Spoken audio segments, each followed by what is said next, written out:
So without further ado, Dr. Peter Pry. Thank you so much for having me.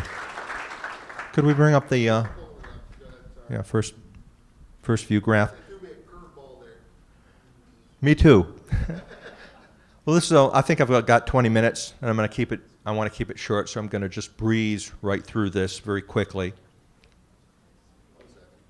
What is an electromagnetic pulse? Let's start with that. The EMP Commission in which I serve, and on my own background, I've been working on weapons of mass destruction my whole professional life. First at the CIA, then on the professional staff of the House Armed Services Committee, then on numerous congressional commissions, that looked at nuclear weapons, biological, chemical weapons, all of them, cyber warfare. The one that has always worried me the most, and the one the EMP Commission has been working on for 17 years to try to solve, address the threat, is electromagnetic pulse. And somebody let me know when 10 minutes have elapsed, okay? So that I'll have, because I don't want to, take up too much time on that. What is an EMP?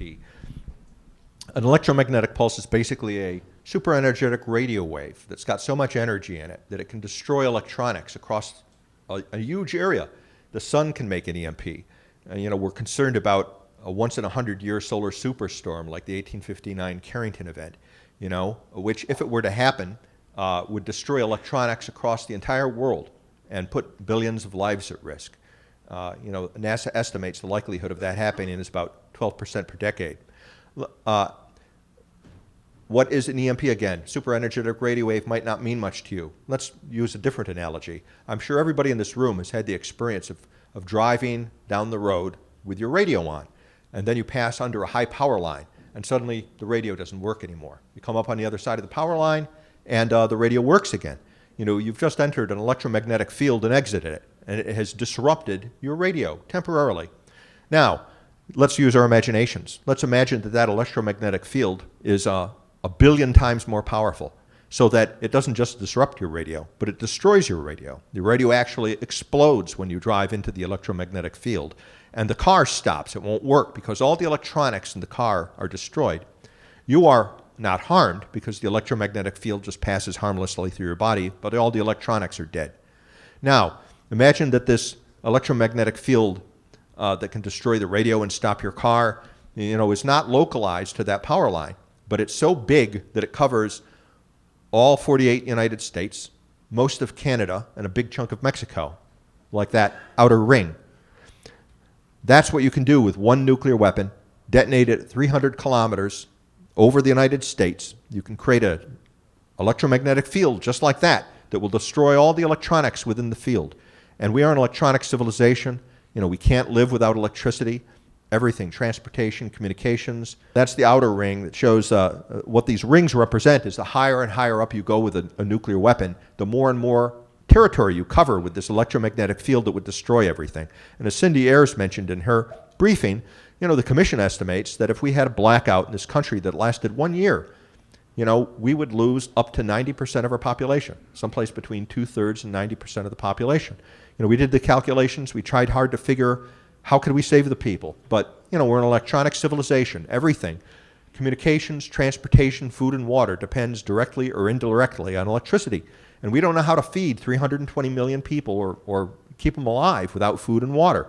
That's the situation you would have in a protracted blackout that lasted a year. And there'd be no coming back from that. When you lose that much of your population, you're not coming back as a society. And this is, unfortunately, what North Korea and probably Iran is capable of doing. This is in the plans of China, Russia, North Korea, and Iran. They don't consider it nuclear war to use a nuclear weapon in this way. In their military doctrines, it's considered cyber warfare, or sixth-generation warfare, or radio-electronic warfare. They have a lot of different names for it, but it all boils down to the same thing.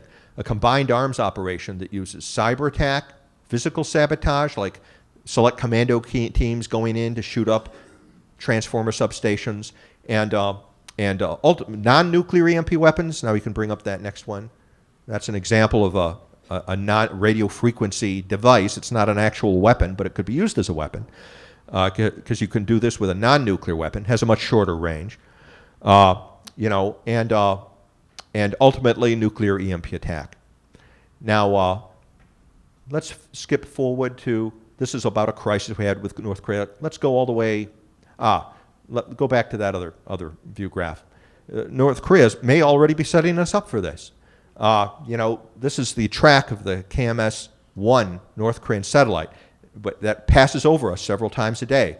It's at the optimum altitude to evade our national missile defenses and put an EMP field over the United States, Canada, and a big chunk of Mexico. They launched another satellite on February 7th after their 5th illegal nuclear test that started the protracted nuclear crisis that we are currently in with North Korea. And so we've got 2 North Korean satellites passing over us, on this threatening trajectory several times a day.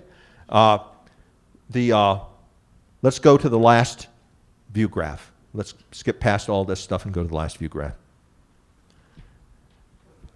Okay. I could talk forever, no, that's not the last view graph. Keep going. Okay, these are military, this is from their military writings. Here's the last one. Basically, where I think we are, and the bottom line of this whole briefing, is, before World War II, there was this thing that the Nazi Germany came up with called the Blitzkrieg, okay? And Imperial Japan came up with this new idea of naval warfare that would use aircraft carriers and airplanes instead of battleships to prevail in naval warfare. They're both, what we call revolutions in military affairs. The use of a new technology and a new strategy in such a decisive way that you can decisively defeat your adversary very quickly. And a handful of people like Winston Churchill and generals who were surrounding him saw what the Nazis and the Japanese were up to and tried to warn the Western democracies about what they faced. And nobody would listen to them.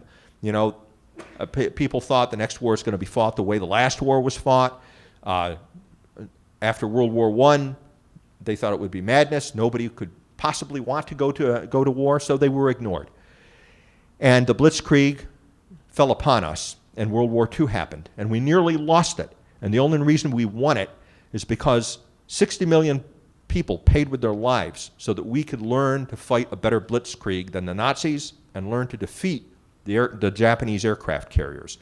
The World War II ended up costing 60 million lives because of a failure of strategic imagination during the years 1936, 37, 38, and 39. And we even saw the Nazis and the Japanese doing experiments and exercises with these things and didn't wake it up to it. Just the way we see the Chinese and the Russians and the North Koreans and the Iranians experimenting with this new way of warfare, which they consider to be a revolution in military affairs greater than the Blitzkrieg, The way this war would unfold is they would wait.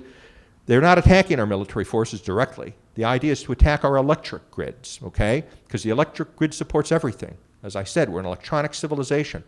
Everything, telecommunications, food, water, everything depends upon it. So it would begin with maybe a hurricane or a heat wave, something that naturally puts stress on the power grid, followed by cyber attacks, such as Cindy Ayers was talking about earlier.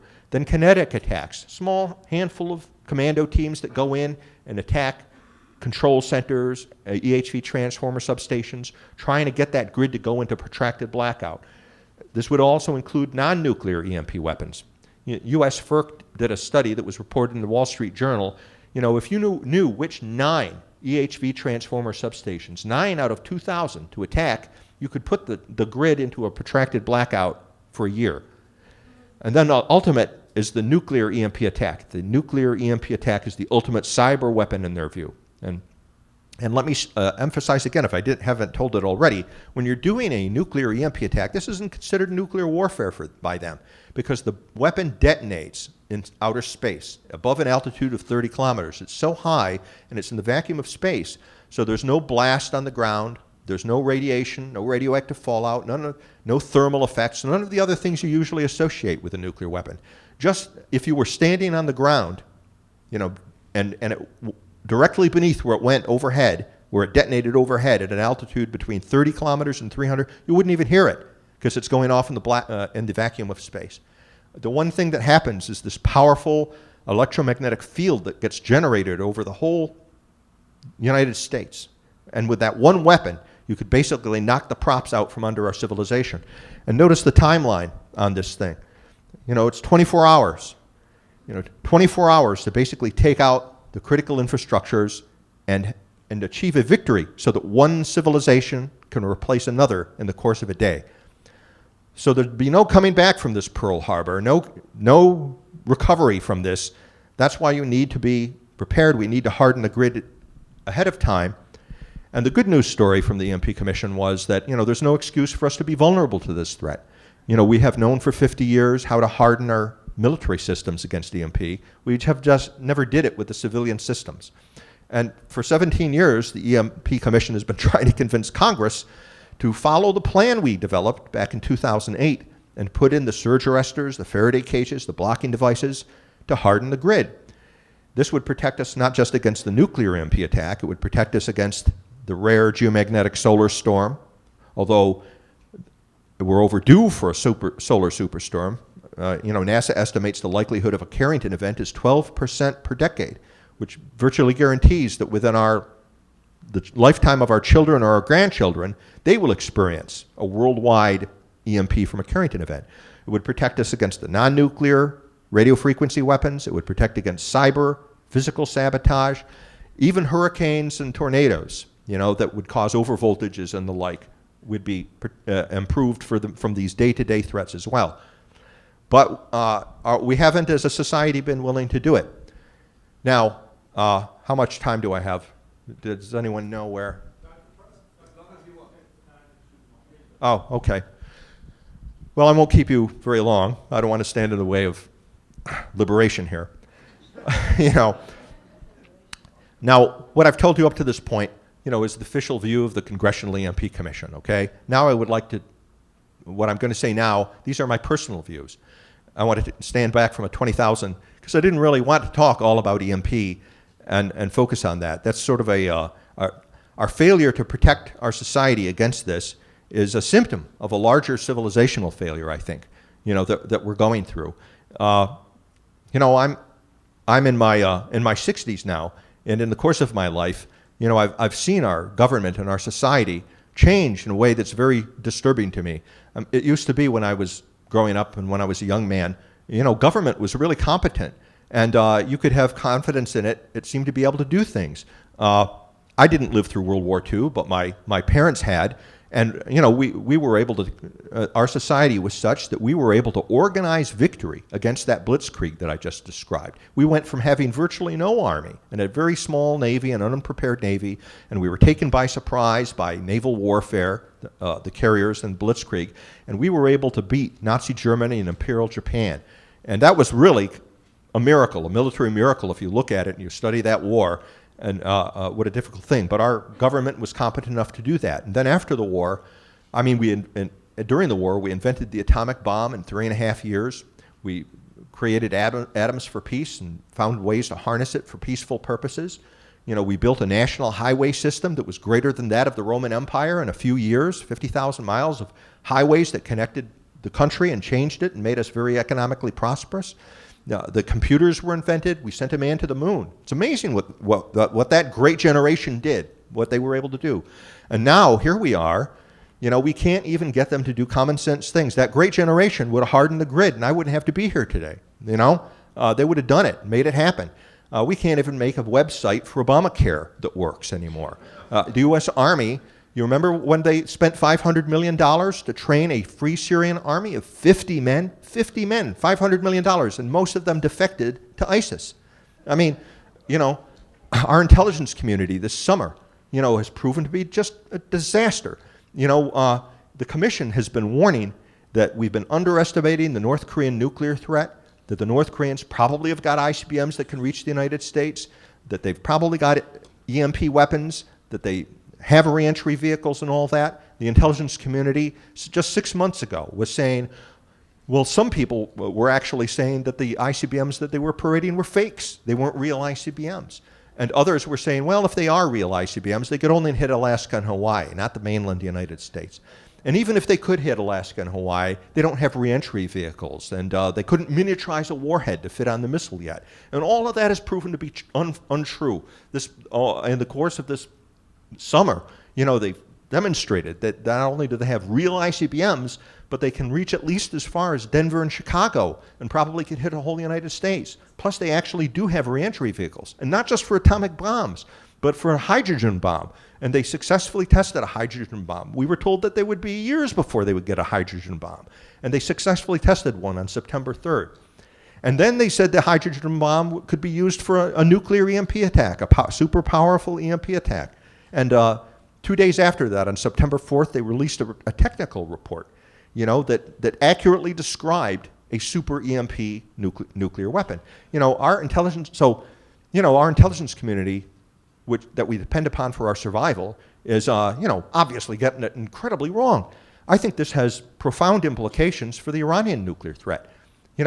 How do we know that we can trust them? The Obama administration has been telling us for 8 years that Iran doesn't have the bomb, right? That's what they've been reassuring us. And they were so wrong about North Korea. I and other members of the EMP Commission, we haven't written this in the word of the Commission, but as individuals, we've written a series of articles trying to raise attention to the fact that there's actually a lot of evidence out there in terms of Iran's nuclear weapons program that they probably actually have atomic weapons already. And they probably have armed their Shahab 3 missile at least with it. And that they did this years ago, before 2003. And the intelligence community missed it. People forget that we didn't even know about the Iranian nuclear program. The intelligence community didn't discover that. It was a dissident group that brought it to our attention back in 2002. My bottom line is, here is that we're in a civilizational crisis. And, we are facing a situation unprecedented in history at the same time. A civilizational crisis because our government, the people at the top that we count on to protect us, are doing a really lousy job. Even with the transition to a new administration, they're still doing a lousy job. You can rationalize this by saying, well, it's still Obama holdovers, and it is Obama holdovers, but also, let's face it, the Republican leadership hasn't been very helpful in terms of replacing these Obama holdovers. Our own press, our own journalists, there used to be a patriotism, so that our political differences stopped at the water's edge. And people realized that, that when the enemy, if we quarreled with each other politically, okay, so that our enemies really noticed that about matters of foreign policy and defense policy, that put us at risk. We're facing now, we take pot shots, our journalists, denounce Trump and all the rest for his harsh language against Kim Jong-un in North Korea, without thinking about how the Chinese, the Russians, and the Iranians are perceiving that. If they think the American people are not united behind this president, might they not be tempted to aggression the way the Japanese and the Germans were when they smelled blood in the water and weakness? And the last time we were in a civilizational crisis, before World War II, I'm very, where all this is going is one other factor, in this mix. This is the first time in history, technology with these EMP weapons and this new way of warfare, the cyber warfare, has brought us to a place that civilization has never been before in world history. In the past, in order for another state like Japan or Germany to threaten the Western democracies, they at least had to be economically and technologically highly competent, They had to have a good industrial base, an advanced science and all the rest, and successful societies so they could put, competent armies in the field. This is the first time in history when basically you've got a failed state like North Korea. It can't even feed its own people. And yes, it has advanced science, but that's because the Russians and Chinese are helping these guys. That's another thing where the intelligence community's got it wrong. North Korea isn't doing this all on its own. Their nuclear threat is based on Russian and Chinese technology. But it's the first time when a failed state like a North Korea or Iran is in a position where it could destroy the most advanced societies on Earth. And I just, I had been an enthusiast for America being the global policeman most of my life, as most conservatives have who've served in the defense or intelligence communities. One last sign of another thing I got to mention here in terms of where I see us as in a crisis. What is, Cindy Ayers doing here in this room? You know, and what is Claire Lopez doing here in this room? How come they're not on the National Security Council staff? You know, these are some of our best and brightest, most talented people. It was supposed to be their turn. You know, that's how our democratic process is supposed to work. When you get a new election, especially an anti-establishment election, the establishment is supposed to get flushed out, and then you bring in fresh blood, new people. You know, they've been waiting in the wings forever. This is supposed to have been their time. But instead, they are here in Boca Raton talking to you. I mean, this is a terrible waste of some of our best national security assets. You know, not that I take anything away from the friend who organized this meeting, but the fact that we have this circumstance in this room right now is just a sign of our civilizational crisis. As I told my friend before, I guess you want to give me the hook now, right? You know, you know, I think it might be time to think about bringing the boys home, and that we might have to go into a Fortress America type posture, you know, because the intelligence community doesn't work, our political leadership is unwise, you know, they can't, the bureaucracy that used to be effective has become grossly inefficient, and we are not a united people anymore. You know, we're at each other's throats. I'm really afraid that we might walk into another World War II that we can't win. You know, because if this happens, there's no coming back from it. And I look at my own personal experience. 17 years on the EMP Commission, right? Trying to get this country protected.